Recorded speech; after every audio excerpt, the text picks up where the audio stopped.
It's The Journey with drug and alcohol attorney Mark G. Astor. All right, everybody, welcome back to another edition of The Journey. Live from my office in Boca Raton. I'm super excited to have my now good friend Jennifer Gimenez with us. Ah, you said it right. Thank I you. did, right? How about that? Thank you so much for having me. I'm so excited and nervous. So You can say it.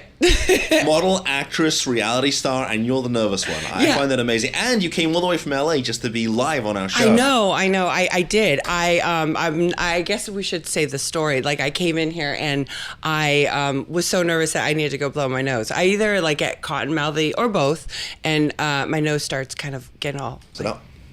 Microphone. Oh, there we go. You see? You see, I'm not even technically savvy with this stuff. There we go. That's Better? All right. Okay, we're rolling. So I can't believe you're nervous. You've been on TV, you've spoken to live audiences, and yeah, I feel like it's a good sign that I'm nervous, because I'm gonna tell my truth, and I still feel vulnerable, and I still suffer from people pleasing. My mom does this, by the way. I don't know why. I just need to tell this. It's like a brain fart, and my mom does this when she talks with her little accent, and when I get nervous, I do that too. But my nose drips, or I feel like I'm gonna start my period or poop my pants. Well, don't do any of that stuff. I mean, you can do, but no. Listen, don't worry. all I know is if you do that, we'll probably both end up in front of the front page of the National Enquirer, which I don't know if it'll be good for my business, but I don't think it'll be that great. Yeah, no. Any publicity, I guess, is good publicity, but we don't want it that way. Well, you're all. When it's funny so we met through our mutual friends Doug and Heidi, who I love. They're amazing people, I have right? a major girl crush on Heidi. I can understand why. She's terrific, and She's Doug a strong woman. Doug is amazing. And so when they told me all about you, I sort of said, well, I'm going to do a little research on Jennifer, and there was wow. First of all, I was like, wow, and I'm still wow. Oh, but, thank you. But you're all over the internet. I'm like, wow, you've had a very interesting life. I've been blessed. From a girl who was born in LA and grew up in Argentina on dirt roads and donkeys to living this life is the LA lifestyle. It's been incredible. So I want to go way back because you said your mom has an accent. So is your mom from Argentina? Yes, my whole family's from Argentina. I'm first generation born in America. Parents decided to come to America and name me one of the most common names, Jennifer, and raise me back in Argentina. And later on through the years, we'd come back and forth back to California. My parents realized my little brother and I would probably have more opportunities here in America than in Argentina, so they sacrificed everything. And we came back to California, and that's my story. So that's in a nutshell. So I want to know. So you were born and raised in Los Angeles? I was born, raised in Argentina and LA, but I grew up speaking Spanish in Argentina, so I came back to LA and I learned English. And in school, and I would try to break my thick accent. My eyes are watering. That's another sign of nerves. And black is dripping. I wouldn't have noticed. I can tell. Sorry. It's all right. It's good. Just calling it all out. But I learned English in school, and the whole I grew up so different than what people think. How so? Well, in Argentina, I kind of call it, it was so, dirt roads, donkeys. My grandmother always cooked my friends the chickens in the backyard. And, you'd have to go, it's different. I feel like in Europe and in South America, you work to live. And here we live to work. And a family's very intertwined. Here there's a lot of boundaries, and a lot of, I feel it's a little bit more. Is that what we call political correctness today? I think so. Maybe, yeah. Yeah. We're definitely living in an environment where you got to be careful what you say because you might offend somebody, even if you say it in jest. Yeah. I didn't know anything, growing up, my grandmother had one of her brothers and have legs, and he was on this board and he'd drag himself, and I didn't know that was handicap, or I didn't know what gay was. We had I have people in my family that are are gay, and I don't even know if that's politically correct to say that way either, but I didn't know, there was no barrier of that. Love was love, and we treated everyone the same. I love that. Yeah, I love that. So how old when you came here from Argentina? 6.5 when I Okay. started school. Yeah. So you came with parents, and I know you have I think you told me you had a brother, right? I do. I have a little brother. A little brother. Yeah. Okay. A little So brother who's a lot taller than I am. then he must be really tall. Yeah. Because you're pretty Yeah. tall. But yeah. I mean, you're in heels, but you were definitely taller than Yeah, me. my mom- I had to reach out. I just reach up to give you a hug. No, you're pretty tall. I think I'm just right around 6 feet, just right around. But I've got five beautiful nieces. It's all women in my family. My brother has 2 girls. My sister has 3. They're all taller than me, better looking than me, and smarter than me. I'm telling you, I am very blessed with that. I know my mother wants a grandson, I can't promise you she's going to get one. But I have 5 amazing nieces, and they're really amazing women. They're terrific. Yeah, that's amazing. So when you say tall women, I'm used to tall women. They're all tall women in my family. Yeah, well, my family, like my mom's 5'4". My dad was like 5'9". I'm 5'9.5". My brother's 6'2.5", and everyone else is like little. Not as tall as we are. So I want to know, when you were in school, you were a good student? I was a great student You were? until I got discovered modeling, and then I was like in honors classes and all that. I was like in cheerleading. What was your favorite class? I think it was PE, but no, I think it was English. Actually, it's the first thing that came to mind right now. Okay. Were you popular with the boys? No. No? I was like really quiet, and then I got in my first fight, and it was with this guy who till this day we're really good friends with. Did you beat him up? He says I did. Yeah. I believe that. Yeah, his name is Charles Poe. He was a badass. Yeah. And you beat him up anyway. Yeah, we always talked about it. Like he ended up playing pro baseball in baseball, so he became a pro. And am I saying it right? And we always said we always had each other's back, and like till this day, like we still support each other and encourage each other. And we went to like a reunion. It was like maybe our 15-year reunion, and we were like we did what we said we were gonna do. Living our dreams. I love it. So did you enjoy school? I mean, I hated school, I have to tell you. It's interesting. I for so many years didn't really remember if I liked it. I thought I wasn't happy because like as I got sober, I was dealing with a lot of internal issues, and because I was so in those things, those problems, I didn't know if I was happy. But then when I went to that reunion, it's so funny we're talking about this. Everyone always said like, you were so nice, you were so happy, you were, and then I started remembering all the good times. So yeah, I did love school. Did you like your teachers? Did you have a favorite teacher? I did. I have 2 favorite teachers, and I will be eternally grateful for those 2 women. My first grade teacher, Mrs. Phillips, she was so loving and so kind. And then my 5th grade teacher, Mrs. Kirk. I wanted to be like her. She was like amazing. I got to go over her house and have dinner, like a bunch of students who did really well. That was like the reward. You'd get to go to have dinner with her and her family. And I'd just be like, oh my God, this is so cool. So you said your favorite class was PE. I know you said that sort of jokingly. It was mine too, actually, because I was a lousy student. So were you good at sports? Were you an athlete? I was in my own head. I mean, I was good. Like I did really good in track and field and basketball.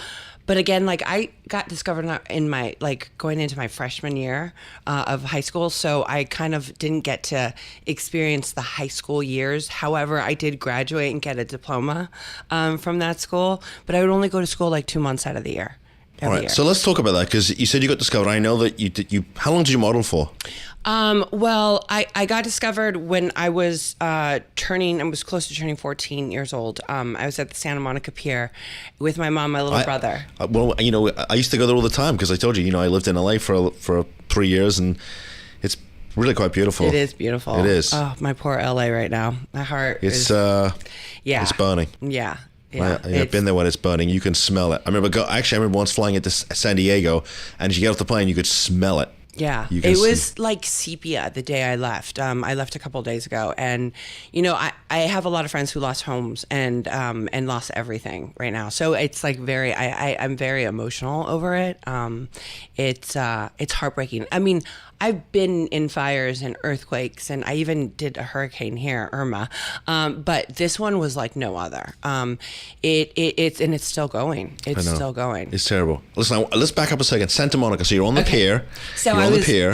I was on the pier. I was at the Santa Monica Pier with my mom and my little brother on a Sunday afternoon. We were playing. This photographer named Bruce Weber, till this day still one of the biggest photographers in the world, came up to my mom and I and said, I'd love to shoot your daughter. I'm doing this thing for this designer. It's a really big designer. I'm a legit photographer. She has the right look, blah, blah, blah. Did you think it was like BS? I mean, did you think this guy was just a bit of a goofy guy? I mean, what did you think? Did you realize who it even was? No, I mean, again, I came from dirt roads and donkeys in Argentina, you know what I mean? Like, cobblestones. Like, it was so different than, like, I didn't grow up in the LA world, and I didn't know about entertainment. However, my dad told me years later, he said that, he's like, when you were a little girl, you would look at the grocery store. I look at magazines and I'd say, I'm going to be on that. I'm going to be on that, on the cover of the magazine. It was predestined, you say? Yeah, which is crazy. And my mom was a little hesitate, I mean, we didn't know anything. And he said, can you guys show up the next day? Of course, I convinced my mom. So you're at the time you're in school. Is your mom working? My mom was working, yes. Got at it. the time, and my father, obviously they weren't together. Got it. And then I convinced my mom to let me show up the next day, and I had like really long hair. I'm like straight, like I hadn't grown yet, like developed. and he cut all my hair off as short as yours, and I became his girl. Like, I mean, the minute I was in front of that camera, it was like I knew exactly what to do. It was weird. It was like it all just came together. So that's weird, right? Because, you told me you were a little uncomfortable, right? And you told me that whenever you speak to, and you said you've spoken in front of thousands of people, you get nervous. And yet, really, I mean, you're a natural. I mean, you said the minute you did it, you knew it, right? Yeah. Yeah. I mean, it's interesting you say that. I feel like they were like steering off so many things, but somebody was interviewing me one day and they said to me, where is the safest place? Like for you, where do you feel the most comfortable? And without hesitation, I just said in front of a camera. And they just looked at me and there's like this uncomfortable silence. So why do you think that is? Well, they were like, wow. And I was like, what? And you saying that. And I said, and the person said, that is the saddest place to be. And that makes me sad for you. And I was like, no. I want to know, when you're in front of a camera, do you feel alive? I do. You do, right? So I spent a lot of time doing trial work, especially when I was a young prosecutor. And it was weird. The first time I did a trial, especially when I did the closing argument, which is where you can really you can kind of get into it. I almost felt like I was having an out-of-body experience. I was like, who is this person, right? It was a different person. And something, I get as nervous today as I did the very first time, but once I get up and I sort of switch into my alter ego, the trial guy, it's amazing, right? You just tap into a whole other sense of energy. Stuff comes to you. It's different. Yeah. You get nervous, but somehow you just tap into another realm. It's so true. Right? And I feel like that, like I always say, like when it comes to my friends and family, like if you're in my circle, I'll go down for you. I'll take a bullet for you, like your family. And I will fight for you. But like when it comes to me, I'm like, like for me, like me again, going, can I stick up for myself? And I'm learning, through the years. But the modeling and being in front of the camera and becoming, different things and characters and, morphing into these, these collaborations with people is so amazing for me, even in the acting world too. But when I speak, I you speak great. I mean, thank you. You really do. I mean, you. and you have a lot to say, and it's really interesting. Thank you. I kind of, I lose I allow God to come through me and just speak. And when I'm, speaking to like other people, other addicts or alcoholics or someone who's dealing with something, like I always say, like I have to let the Spirit speak, not me. Okay, acting's different though, like acting's like, you become a character, you lose yourself in, but only through your personal experience can you like grab that character. So I want to say, how long did you model for? Well, okay, so I'm the youngest girl on the cover of American Elle. I became Bruce Weber's girl.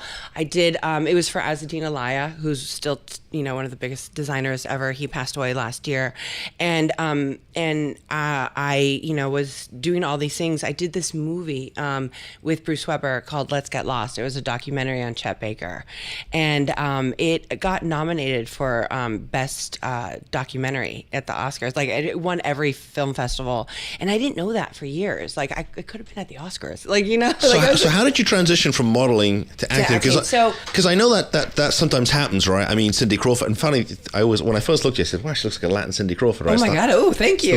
I think it's the mole. Thank you. You know, modeling, they wanted me to remove my moles. They did? Why? No. Because they said, like, oh, you know, girls don't have that. Like, it's not right. And I was like, no, it's a beauty spot. My mother used to tell me they were beauty spots. Yeah. I'm glad I didn't remove them. Oh. And they wanted me to get my nose done. I was like, I'm not doing any of that stuff. Like, that's not happening. You know, what happened was with Bruce, I did like 2 weeks of As Dean Elias collection book. And then we did a campaign afterwards because I became his girl. I literally stayed at the Shangri-La Hotel on PC in Santa Monica, and for like months. And from there, we did this campaign, and then we did this movie on Chet Baker, a really famous jazz musician, and we shot that for like 2 or 3 weeks. And then I flew with him to San Francisco for another like 3-4 weeks, and we did Calvin Klein, and I shot the Calvin Klein campaign.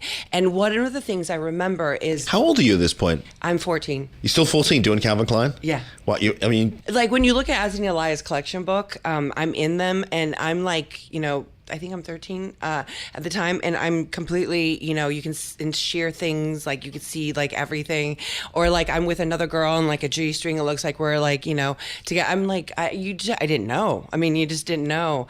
What'd your mom think? You know, because it was so innocently done, you know, and in the camera, and in that scene, in that scenario, in that place at that time, it was so safe. You know, I remember that my mom and I were talking about this a couple of years, like 2 years ago. I remember my mom used to travel with me, thank God. Most of the time she would travel with me. And I don't think I'd be alive if it wasn't for my mom traveling with me, because I'm sure I would have gotten taken advantage of more than I already did. But we were shooting with Jill Ben-Simon, who's like a ginormous photographer. I'm in Paris. I'm on my hands and knees. They're like, tilt your head back, you know, and it's a double spread of me looking like, come fuck me. I don't know if I'm allowed to say bad You can words. say that. Okay. And like, I'm 14, maybe 15 years old. My mom is in the back knitting. Like, but it doesn't look like it as we're shooting that, you know, that you think they're shooting an angle, but then it's like a double spread of like me, like, hello. Like, well, if they had seen the whole room, it probably wouldn't have looked like it. But they didn't sort look of, at it at all. It's the way they shot you, I'm sure, and zoomed in and all that other fun stuff. Exactly. I mean, I was literally selling sex when I didn't even know what that was about at all at that time. But one of the things I remember is with Bruce and that movie that I did was that my voice, I got to speak, and I was in front of the camera, and my voice mattered, and that I was a part of a collaboration. And as a model, most of the time, at that time, your voice didn't matter. You know, I remember I would try to give creative input, and a lot of times in Europe and other countries, they'd say like, you know what, you're just a hanger. You're always replaceable. Like, we don't want to hear what you think, you know? And so I lost my voice. Like those early teenage years when you're supposed to learn about, you know, self-esteem, self-worth, you know, things of integrity. And it was all about my outsides. You know, I was only as good as my next job cover campaign. But I wore many masks, you know, and modeling allowed me to wear masks. So it sounds like you did a lot of traveling, though. I did. Where'd you travel to? I mean, I think by the time I graduated high school, I'd been out of state or country like 33 times. Wow. Yeah, it was a lot. I had gone to Paris like probably a good 15 times. I went to Austria. I went to Budapest, Hungary. I went to Milan, Rome, Tokyo. I mean, obviously like New York a bunch of times, Miami. I went to did I go to Bora Bora? I went to Hawaii. I was everywhere. I was all over Europe. I mean, London. I think anybody who sort of listening to that would say, wow, that's a big jump from dirt roads and donkeys, right? That's, you know, the kind of life you can only dream about. But I mean, in reality, were you enjoying it? I mean, did you feel like did you feel lost? I mean, what was going on? I mean, internally. Wow, you're really taking me back. Internally, I felt like it was so fast. It was such a fast-moving life, you know, and I would try to go back to school and fit in like a normal kid. I was exhausted, you know, and be in public high school, and then I'd run home and, you know, in the chaos of life there, and then go into the modeling world, and I became the Did your friends in high school know what you were doing, that you were traveling the world and you were all over, you know, magazines and stuff? Yeah. I mean, they did, but I just wanted to be a kid. I remember being in Tokyo. I was 15 years old, and I was turning 16, my sweet fucking 16th birthday in Tokyo. And I'm with all these girls, and they're all my best friends. I can't remember one name today. All these agents, they all loved me. They didn't. They loved that I made them money. I was at some Japanese Playboy man's house, and there's Picasso paintings, and I was like, what's that? I didn't know, and I was with these girls, and I remember I have the photos. I'm going to put them in my book when I finish writing that book. And I'm there and I'm smiling and I'm blowing my candles and I'm making wishes. And I remember calling my girlfriends back at home and I was like, what are you wearing to prom? I wanted to be at home. I wanted to be at school. I wanted to be with my girlfriends. I just wanted to be a kid, but that was the world that was given to me. And I was there. It was mini math, like I say. I got to think, at least financially, it must have been it must have really helped the family, no? I did. I became the provider of the family and all that. But I was working, my mom couldn't travel with me to Europe, to Tokyo at that time. And, they promised I'd live with the head agent. And, when I got there and all this, and I lived alone in a model's apartment, in a men's model's apartment. It was weird. And they had me working 17 hours a day. In between that, I'd be at bars drinking. I learned to smoke hash there. It wasn't really that great.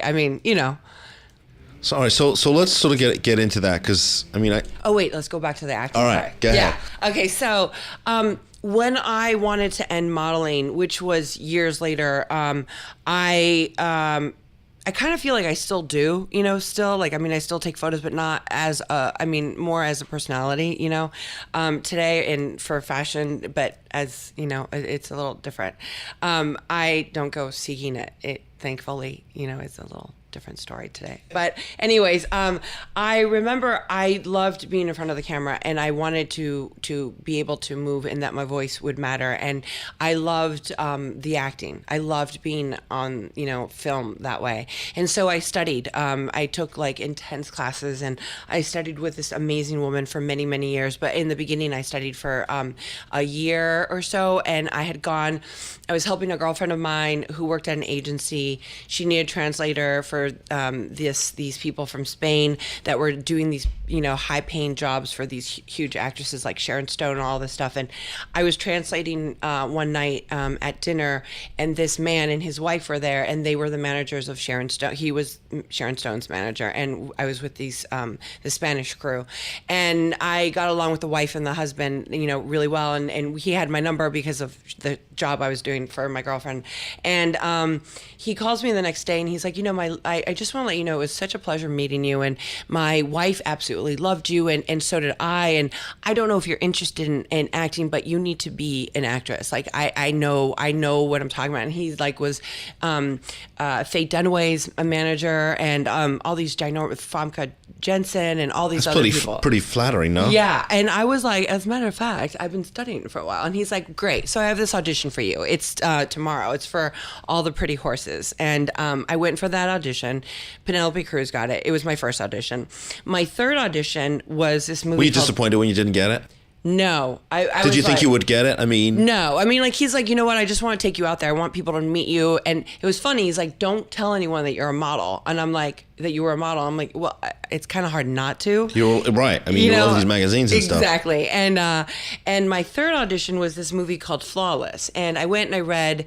I studied. I worked really hard with my coach. And then I went and I read for the casting director. And then I came back. I had 2 more callbacks on that. And I came back, and the 4th callback, I was reading with the actor, and the actor was Robert De Niro. Wow. I was going to play the prostitute in that movie that taught him how to dance a tango. Did you like him? Was he nice? Okay, so all of a sudden, I was like, my coach said, go in as character. Were you nervous? Was your nose running? My nose was probably running. I walked in there as character. So she was she was from New York and stuff, and she was just kind of really tough and kind of hard on the edges, kind of like I am, but just a little bit more rough. And I walked in like that, So I kind of knew I needed to lose myself, but be present too. And he was like, very quiet and shy. And he's like, how do you want to do this? And I was like, however you would like, And he's like, well, and I go, why don't we just read this once through together, and then we can, do it. And as we're reading it, a quarter into it, he morphs into his character. And the guy, you know, Robert's character had like a stroke, and so like he was like went into that. Did you think that was weird? I mean, also no, I just went, oh my God, this is really happening. In my head, I'm like, holy shit, like you got to get into character, Jen, like just roll with it. Like I knew I needed to roll with it. So I just like went into it with him, and like, you know, we're lip to lip dancing. And then I got another call back, and it was between me and this girl, and the girl had 20 years. She was 20 years older than I was. And they decided to go into that direction. But I just went, you know what? I think I'm in the right position. Like, I think I'm doing the right thing. This is what my calling You're like, is. I can do this. Yeah, my third audition is with Robert De Niro. So, like, I mean, it was pretty amazing. I don't regret it at all. That's really that's an amazing story. Yeah. Did you tell your mom about that? Obviously, yeah. I mean, she must have flipped out, right? I don't talk about this story though at all. It's a great story though. Why don't you should share this? Because I want to share. I mean, there's some things I just kind of I'm keeping to share for my book. I keep hitting this. It's okay, don't worry. I do too. Don't worry. But I'm like, you know what? I guess it's just time. It's coming out. It's supposed to come out right now. So there's a couple things I want to talk to you about. So let's talk about the book, because you got a book coming out. Is that you writing a book? I'm writing a book. So I started writing with these two women, and all of a sudden, you know, it got so deep because they ask so many details. I'm having ghostwriters to help my. Well, you need like, someone to ask the questions. It's tough to sit down. And like they make me, you know, what am I feeling? What am I thinking? What am I tasting? What am I hearing? You know, all these things. And all of a sudden, I had some stuff come up that I had blackouts from. I have a lot of blackouts. Like I was saying earlier, like even in childhood, like I didn't know, like I forgot that I had great time in school. But some trauma came up, and so it was a lot for me to handle. And I had to go through that. And I put it on hold, and like now I'm like, okay, I just like it's right here. I need to do it. Like I'm ready to do it. Cause it's time. So when are we going to see the book? Have you got a title? So I have a few titles. Should I say it or should I don't have the copyrights on them. So I'll tell you, we'll keep them a secret for right now. Okay. We'll keep them because we don't want to get anyone in trouble. Okay. And I don't want you to spoil the surprise because it sounds like it's going to be one hell of a book too. Yeah. Are they going to make a movie about you? You know, a lot of times people are like, you're like the female, like you're the other side of Gia. Because it seems like the Natural Progression's book movie, right? Yeah. I mean, like I'm kind of like, my story is kind of like Gia. Did you see that movie or read that book? She was a model, like it was Angelina Jolie played her. And I'm just the other side of it that lived through it. Pretty much, you know, she unfortunately died. Yeah.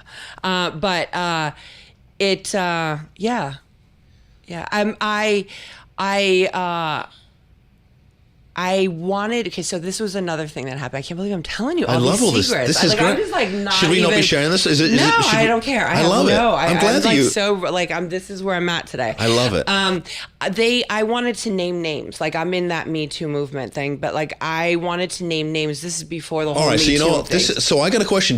Wait, you keep having questions. I gotta say it. All right, well, go ahead. Okay. I can't help you. You say one thing and it makes me want to ask another question. I'm a lawyer. I can't help myself. I know, but you know what? I'll let you go first. Okay. Ladies first. Thank you.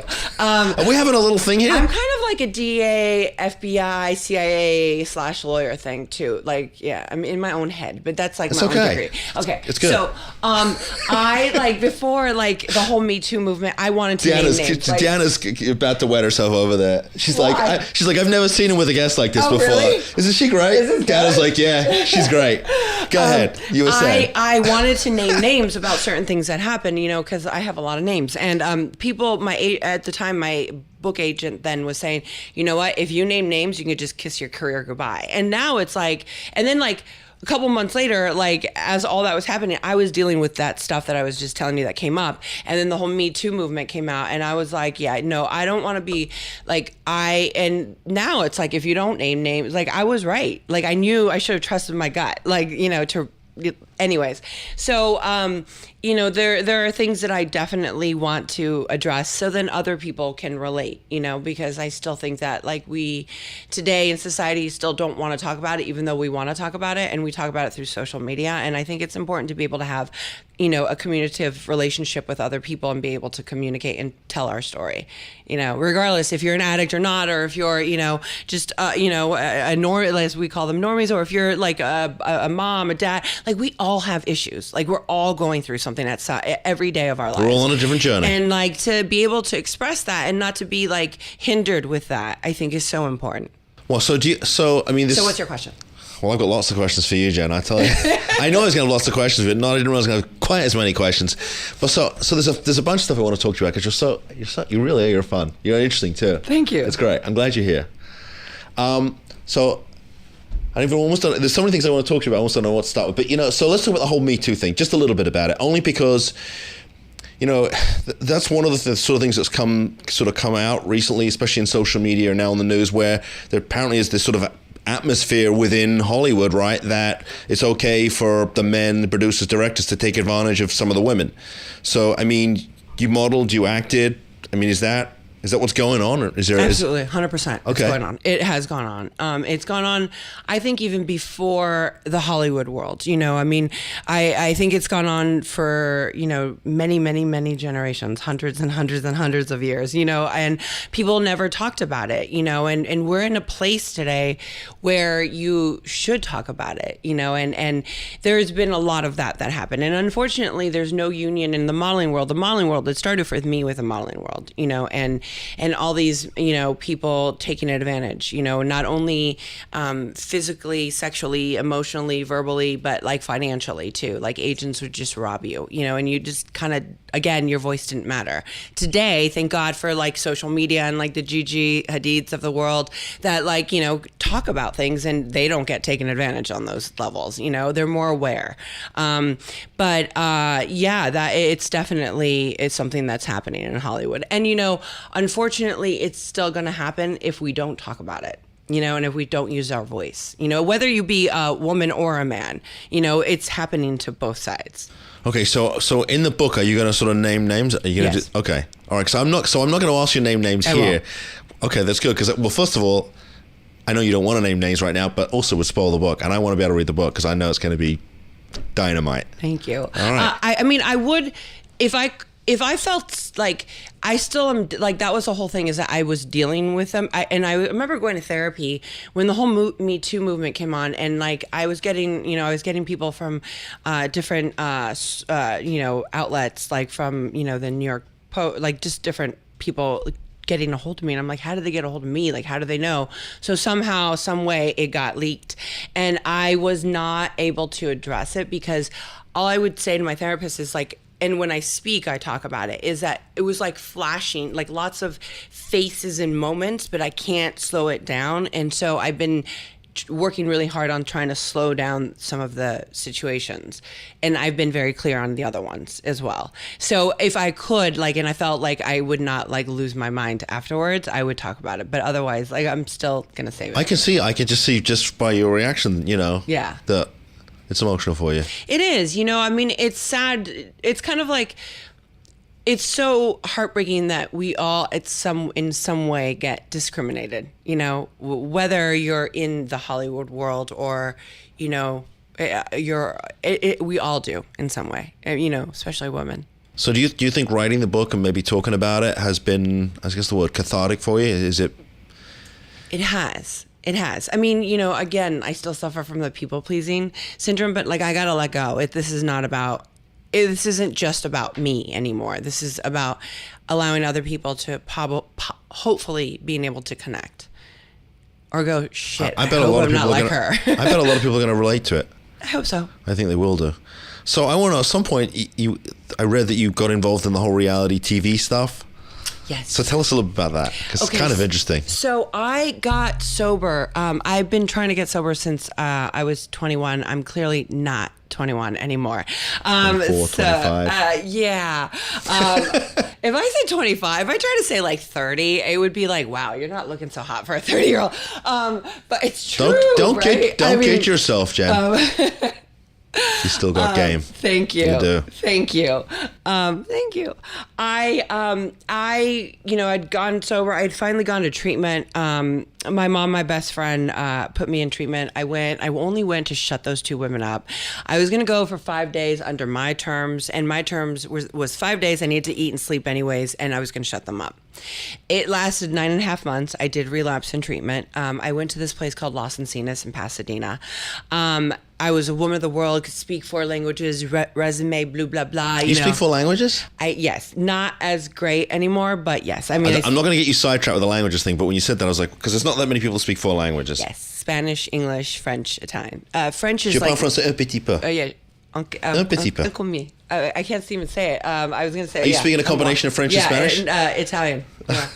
Yeah, I don't understand Italian. All right, I'm going to get you sidetracked. Mi piace molto parlare Italiano. I don't know what that was, but it works for me anyway. Yeah. I'm starting to blush now. I'm sweating. Darren's like, oh my God, what's going on over here?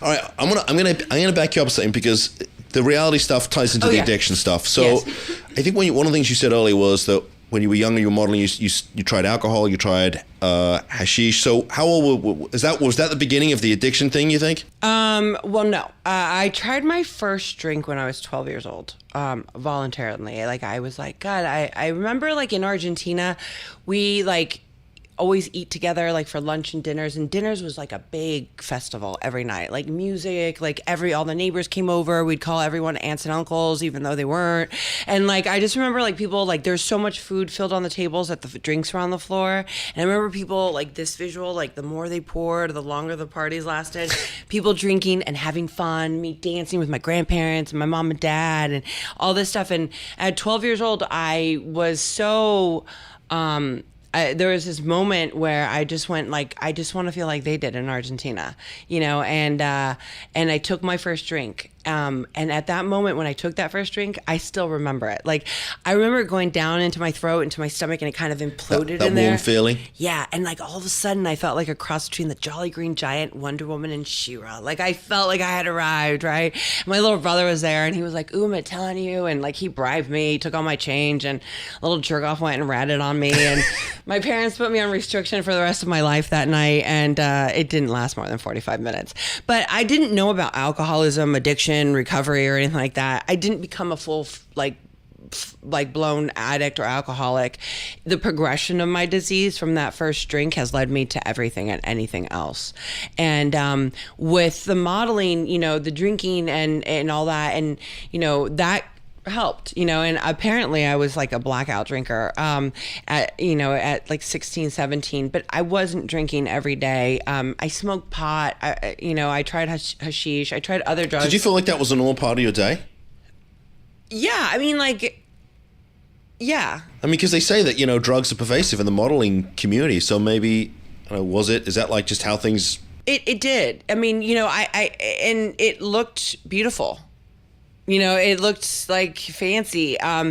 I remember when I was close to 18 years old, I was with these two girls, and at this point in my life, I was a great chameleon. Like, I feel like all addicts and alcoholics are, you know, it's part of our survival mechanisms. And I remember, like, you know, we were at one of the girls' houses, they were models, and in my eyes, they were everything. And like, you know, all of a sudden, you know, we're drinking out of these beautiful crystal, like, champagne glasses and all that. I drank from like bottles and plastic cups. Like, I always drink for effects, you know, I never was a connoisseur till this day. I'm not of any sorts. Like coffee, I just drink for the effects of it. Sugar-free rock stars for the effect of it. You know, even then, like, I drank just for the effect. And all of a sudden, this one girl brings out this white china plate. They roll up, you know, pull all this white powder on there on the plate, and they roll up these $100 bills, and they start chopping it up, and they start snorting away. And they were Did you know what that was? I figured it out. Pretty quickly when they started sniffing it up their nose. Yeah, and they were like, "Do you want some?" And I was like, "Yeah, I haven't tried some in a while." Like, I had never tried cocaine up until this moment. And I got to tell you, the moment I did that first line, I was hooked. Done. Yeah, it was over. Cocaine for me gave me a heartbeat like nothing else ever has. In the end, you know, it brought me to my knees and it betrayed me. But it helped a lot in the modeling world, a lot. You know, the eating disorders helped a lot too. You know, I remember supermodels teaching me how to eat boxes of laxatives and and lettuce when I was like 15 years old. Excuse me. Because my body started developing and I started growing and curving and all that. And, you know, they were always like, I mean, when I see measuring tapes now, I like kind of cringe, you know, like, because I was always being measured. Like, I'm Latin. Like, I can't help my hips, you know, or my shoulders or, you know, and like they were like skinnier, like all the time. And so the waif look was in and I was just like, oh my God, I was like hanging onto walls and barely walking. And like, I'd see that measuring tape and I'd be like, oh, you know. So, yeah, I mean, it kind of came, you know. So the drugs and the eating disorder all sort of... Oh, yeah. I mean, I've had every eating disorder. I mean, from anorexia and everything in between to obesity. I mean, I in my sobriety, this last time, I ended up gaining over 100 pounds. I lost 140 slowly but surely. And the progression of that, thank you, shows on TV. Like, I mean, unfortunately, it's been documented. But, you know, people have been like, I remember like people were like, oh, she's had a whole body lift. I'm like, shit, I wish I had the money. You know, like I didn't do that. Like you can literally track it on, you know, all the shows and all the, you know, internet and stuff. And I've been very open about that, you know, and like today, you know, if I don't eat, I like start gagging, you know, like my God has a funny sense of humor. Like either my nose drips if I'm nervous or like, you know, I start gagging. Do you get hangry? I get hangry. I get so hangry. And I like to say like I have moments, but I'm throwing a fucking shit fit. Like, you know, like I'm like, you know, the world's coming to an end. Like nothing makes sense. Like it gets really loud. I mean, even when I do eat, it gets like that. So I do get hangry. So I want to know, how long were you dealing with the issues of addiction? Oh, God, pretty much my whole life. I mean, you know, I think that I really firmly believe that, you know, it's a gene. It's actually a proven fact. It's hereditary. So it's a brain disease. It is. It is a brain disease. And I feel that a lot of times with people like, you know, there could be, and Dr. Drew talks a lot about this. There could be like, I'm just hypothetically speaking here, like you're an addict and I'm an addict. You have coping skills. I didn't, you know, I'm doomed to like have the addiction and be a full blown addict. You know, you have the ability of being able to like catch yourself and go, okay, this is not the road I want to go down, you know, or you have a problem drinking. Like there are problem drinkers out there. They deal with the problem and then they're better. That is not my case. You know, I didn't have any coping tools, you know, at all. I've learned them, thank God, today. So with the reality TV, was that... Oh. Because I know that sort of ties into the whole recovery thing. So I went to treatment in Los Encinas in Pasadena, and one of my doctors was this doctor named Dr. Drew, and he could not stand me. I could not stand him. Was that before he was Dr. Drew on TV? He was already Dr. Drew, but not on Celebrity Rehab. He was on like Loveline and like. So you did a Celebrity Rehab? I did, but not as a patient. I'll get to that point. You asked too many questions before. I can't even tell the story. And now it's not like a big, like, good thing. Like it's not like, oh, the climax. Were we married in a past life? I feel like we might have been. I don't know, but you need to give me climax here. Like, gotta let me tell the story. That's kind of weird. Like, that's kind of weird. It's all right. Listen. Are you dying? She's dying. She's choking on a bagel over there. I already ate it. Is this bad? It's great. You're awesome. Come on, let's go. Keep it. Let's go. My hands are up. Okay, let's go. Let's do. Oh, you bring it. I'm ready. I I'm know. gonna take my earrings off. We're going down. Here we go. Okay. So he predicted me dead, Dr. Drew. He said like I was one of those hopeless cases that you just need to go through the motions with, you know, because I was not gonna get it. And some of us unfortunately need to die for the rest of us to get it. Is, you know, the term that they use and all that. And you know, my treatment lasted a long time. Like my detox alone was like 3.5 weeks. The first time I went in, they shut down my short-term memory. They didn't know what to diagnose me. I remember all the doctors like sitting over me and they're like, what do you think it is? What should we diagnose this? And I just looked at them and I was like, a fucking addict perhaps? Hello. Like, you know, I'm a drug addict. Hello. Like nothing makes sense right now. And I, you know, was in there with, it was a shit show. What had happened in treatment for me. I mean, that alone is a whole book. My detox lasted 3.5 weeks. I lost my short-term memory. I found out later when it was all in one unit. Like now in treatment, like it's all these different places you go to for the whole facility. You know, we had it all, and it was like an acre or 2 acres of land. And from the detox, I went to the cottages, and like W.C. Fields died there, and Marilyn Monroe and Clark Gable used to go there in this place that I went to. And so like they have like, you know, areas named after them and stuff. And I remember taking a shower and all these numbers again flashing through, like things flashing. And I realized I hadn't started my period, and I found out I was pregnant in treatment. So they had me go through a forced miscarriage. And they had, my main doctor had me so loaded on, I mean, I was so high in treatment off of the medications he had me on.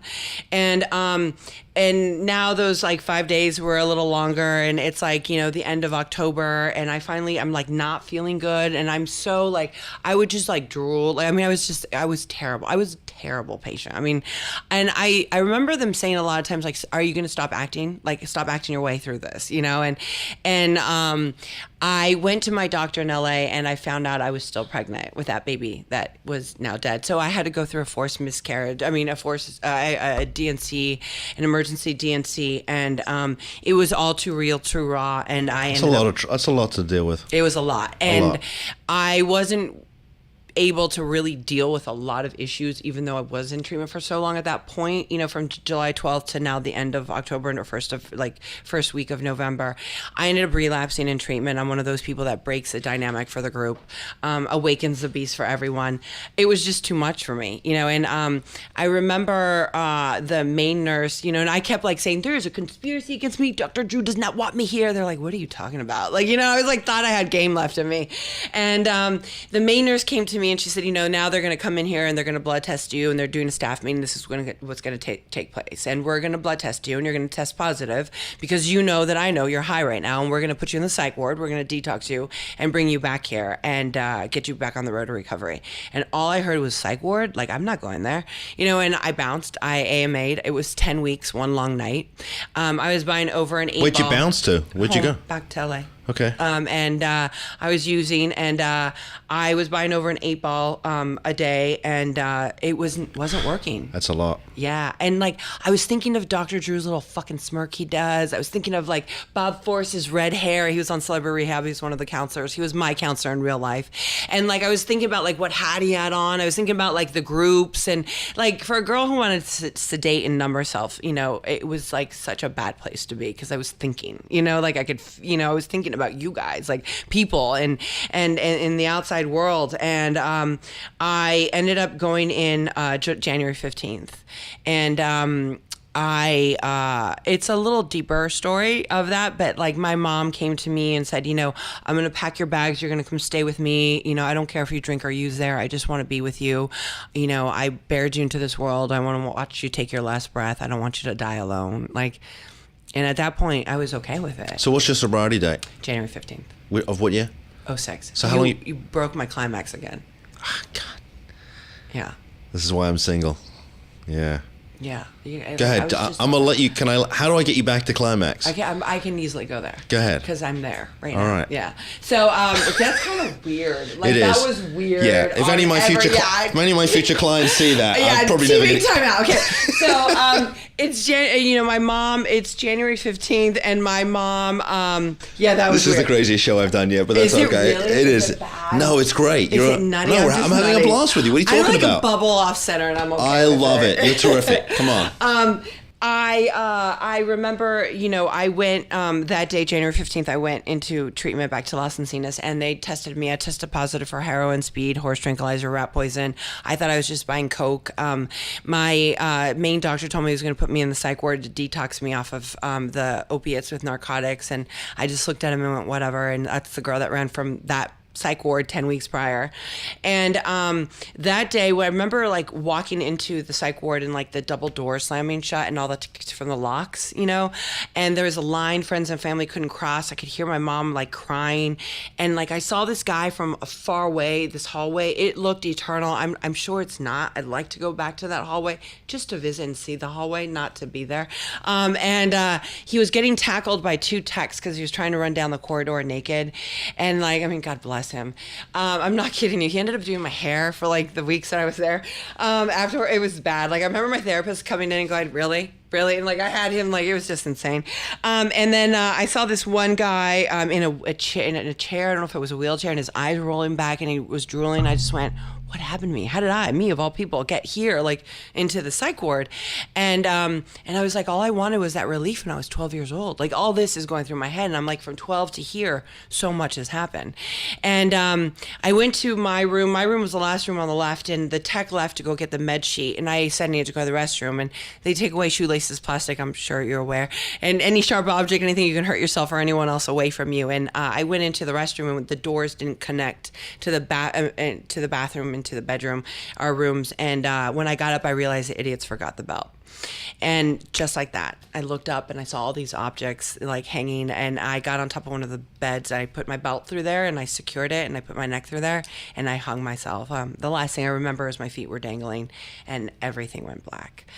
When I came to, I was in a 5-point strap, and because of the fixation, I couldn't speak correctly. It took me 3 months to learn to form sentences. Miracle, I can speak.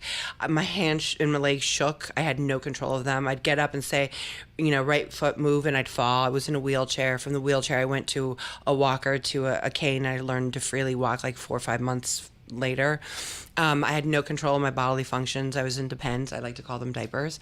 I threw up profusely on myself because of the detoxing. And it was the worst place ever. Like, and the craziest thing was my brain worked perfectly, and I couldn't connect, to the world. And I remember one day I was by the window, and I was holding on to the double, they had bars, and it was a frosty window, and I could hear people because it was an open meeting and stuff, and people, there's different areas of the facility, and I opened it like a quarter of an inch, and I could smell the smoke of people smoking cigarettes, and I heard all this chatter, and I felt all these feelings that I really didn't understand. I could hear someone yelling at someone from far away.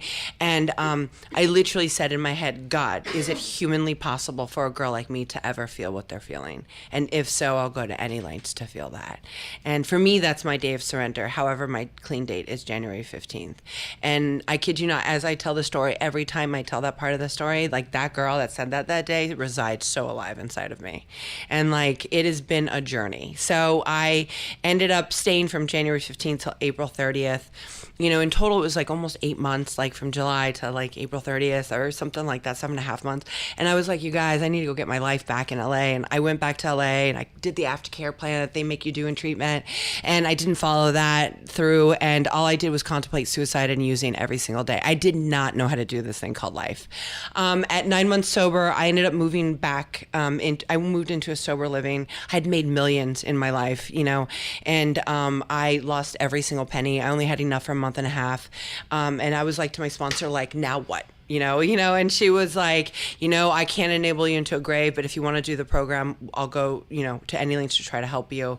I ended up going to meetings in Crenshaw 96 where she got sober. It was OG style, these people, they were they did not give a fuck what it was about. It was about saving my life, and that was all it was about. Not saving my face, they didn't want to hear anything about my resumes or anything. I thought they didn't care. They wanted it this is about life or death. And that's how I grew up, in my recovery.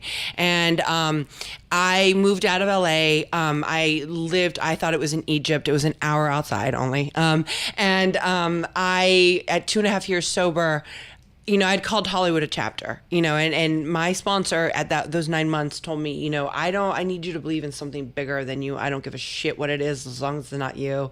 And she's like, do you think that's humanly possible? And I was like, I guess. And, she's like, you'll never lack. And I never lacked, not one day of my sobriety. I may have not gotten what I wanted, but I never lacked. And I moved, outside, and they told me it was time to get a job. And I was like, I don't know who I want to be. And my sponsor's like, great, go write down who you want to be, what you want to do, and go apply it 2 places. I'm like, what? And she's like, I'm like, where? I literally did not know. And she was like, and I remember her saying this so vividly. She's like, I don't give a shit. Starbucks and Target. That's where you're gonna go. And I was like, what the fuck am I gonna give him a headshot? Starbucks and Target? Exactly. And I was like, what the fuck am I gonna give him a headshot and a resume? Like, I have no job skills. I had no job skills. And she was like, faith without works is dead, and write down who you want to be and what you want to do. And she was like, oh, and dream big. And I was like, really? Like, I could feel the humility. She was like, dream big. And so I went and I applied. I didn't get those 2 jobs, but Dr. Drew, who predicted me dead, came to me 6 weeks later and said, I'm doing this spinoff show called Sober House on VH1. It's a spinoff from Celebrity Rehab. I'd like you to run the show, the house. And I had never worked in treatment. What had happened was I took over all the meetings and at the place I got sober at, or like a few of them, and like I took commitments, and like I brought all in my big huge celebrity friends and huge circuit speaker people to come and like speak at these meetings, and like the meetings changed from like 18 people to like 195 people, and like it was Dr. Drew started giving me his patients, his female patients, for fun and for free, to sponsor, and he was like, it's people like you that keep me doing what I'm doing. I want to thank you for that. And I just looked at him. That's amazing. Yeah. And I just looked at him and I was like, ain't that about a bitch? And I just smiled, and that gave me my second, chance in life. And I had no idea doing that show would change my life so much, and that I would find my passion. But I already had a passion with working with people, but not the way I do now, that was part of the program. And, I did 2 seasons of that and a few seasons of Celebrity Rehab. I started working in treatment, and I started doing these other reality shows like Model Latina. I started doing CNN. I started losing the weight. And I would talk about my eating disorder. I talk about everything publicly, and I started fighting for people like me, because I believe in second chances. How about that? You become an inspiration. You have. In spite of my character defects, they've become my biggest We all have our attributes. own demons. Yeah, we do. But look at you. That's amazing. Thank you. I don't know you that well, but I'm really proud of you. Oh, thank you. And then my girlfriend was on Housewives, Beverly Hills, and I did 4 seasons of that. It was a huge platform. One of the things I wrote down, there was like 85 things I wrote down that day, by the way, of who I wanted to be and what I wanted to do. And it was things like, I want to make a difference. I want to be back on TV. I want to be a producer. I want to be a businesswoman. I want to be an advocate. I want to, have a huge platform. I want to be in movies. I want to, to be a provider for my family, all these things, right? So the Housewives was a huge platform, for me to keep carrying the message. And like, I always think like, is this going to help, like, inspire someone? Is this like my alternative motive always is like, is this, going to help me be able to carry the message? And I always pray for a higher platform, or a platform, any platform, so I can keep passing this on. But, the acting, they told me I was just a reality girl. I did so many reality shows, and I've done like 4 movies back now, and they've been independents. They've won awards. Like, it's been great, and then I go through struggles, and I go through ups, and I go through downs, and life is just a journey, and It is. It is. It really is. It really is. I feel like this year has been a lot of endings and a lot of new beginnings, and I'm very optimistic today. Yesterday I was in my head. I was a little paralyzed. We were on the phone. I think I told you. I was like stuck in my head. It was interesting because when I tried to call, we played a little phone tag when you were in LA, and I knew there was, they had the shooting, then they had the fires. It was the elections, shooting, and It was it's insanity. And it's interesting because, you left me a voicemail. And I think I just rambled on until it cut me off. I said, wow, she sounds busy. Yeah. But yet, then we connected yesterday on the phone. And I was like, wow. There was just like, it was a certain calmness about you. It really was. That's so funny. I was so paralyzed yesterday in my own head. No, you were great. I was frankly shocked. I actually said, oh my God. And I even said to you, is this really Jennifer? Yeah. Is it a recording? So I was so glad to get you on the phone, and you were so, well, you can ask Heidi what I texted to her after we spoke. I'm not going to. Okay. I did. I texted her. Oh, really? I did. You must have touched something in me. I don't know what it was, but I was obviously moved. Yesterday? I did. I thought I was a nut job yesterday. You were a nut job. I like being I'm nutty. Like, that's who I am. You're like, I'm goofy, kind of all well. over the place. And I do say, like, I don't have it all together. And it's kind of a good thing. We're a work in progress. Yeah. Like, I know the more time I have, the less I know. And they're just a lot of yesterdays put together for me in recovery. It's just learning how to live through today. Like, this is a new experience for me. Have we gone on like way too long? Well, it's okay. We're almost done. But I don't. Because you keep looking down now. Well, it's I like do. It's kind of like that thing. Like you better go now. Like, no, you know what? I keep track of time because I don't want to go too long. Because then they're gonna not be interested. well, no. But then I know you have other stuff to do, and I know I don't want to. We should do a 5-hour podcast right now. You want to do No, just kidding. Deanna and Jay's like, we're not doing a 5-hour podcast. He's like changing tape. Did I just go so off center? All the questions you were didn't. on? No, you were great. Okay. You honestly, and we've had some good guests, but you are the most fun. Really? You are I was so excited to have you on the show. Really. Really? Yeah. Well, I read about you. I sort of knew that you'd had a fascinating history, and There's I didn't touch on anything. well, we might have to we're going to bring you back then because we might have to. Yeah. Because I bet you and I could sit here and talk for 4 or 5 hours. Yeah. But then I'd have to order food in. I'd have to cancel the rest of my day. I mean, we're going to have to continue this. Okay. But I want to know before we wrap up, I want to know what you're doing now. Right now, I've been speaking all over the country. I'm in the midst of doing these shows I can't talk about yet, but I can't wait to come back on and tell you about it. I'm having you on. I cannot wait. I'm doing a women's retreat with Heidi and Amanda. I just said Amanda. I bit my tongue. Amanda. I'm so excited about it. I've never done that before. It's not going to be necessarily. When's that happening? I think it's happening in January or maybe early February, but I'm hoping it's January.